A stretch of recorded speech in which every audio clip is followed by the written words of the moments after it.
Gas পৰিবাহী pipe ফাটি যোৱাত সম্ভাৱ্য বিপদৰ পৰা ৰক্ষা পৰিল বোকাখাতবাসী। এক সম্ভাৱ্য দুৰ্ঘটনাৰ পৰা ৰক্ষা পৰিল বোকাখাতবাসী।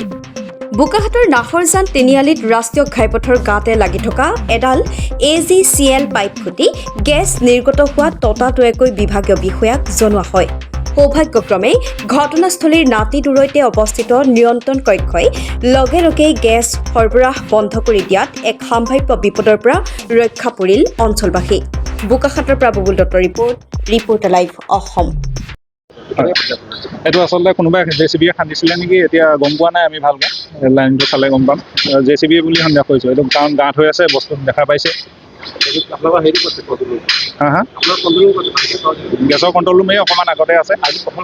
আজি প্ৰথম চাৰ্জ কৰা হৈছিলে, সেইকাৰণে মানে আজিয়ে গম পোৱা গৈছে। এইটো ভয়ানক বিপদ হ'ল যদি নাই, এতিয়া একো নাই, আমি গেছ চেছ বন্ধ কৰি দিছোঁ, এতিয়া চিন্তা কৰিবলগীয়া নাই। গম নোপোৱা নাই এটা ভয়ানক বিপদ। গম নোপোৱা হ'লে অকণমান হেৰি হ'লহেঁতেন, কিন্তু আমাৰ লগালগ গম পোৱাৰ লগে লগে আমি হেৰি কৰি দিছোঁ, বাল্ব চাল্ববোৰ বন্ধ কৰি দিছোঁ।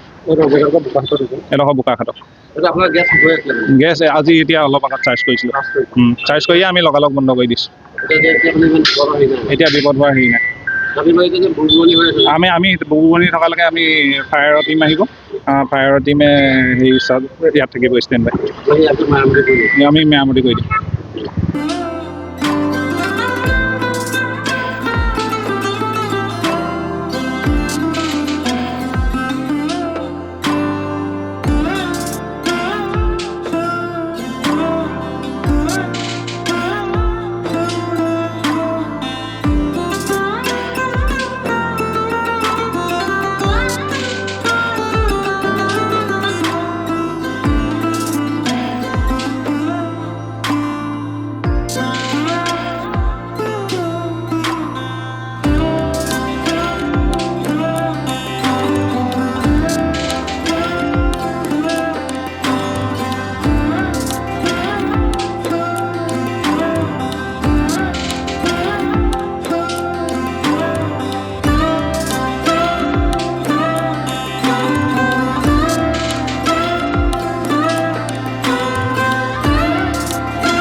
Reporter live Assam.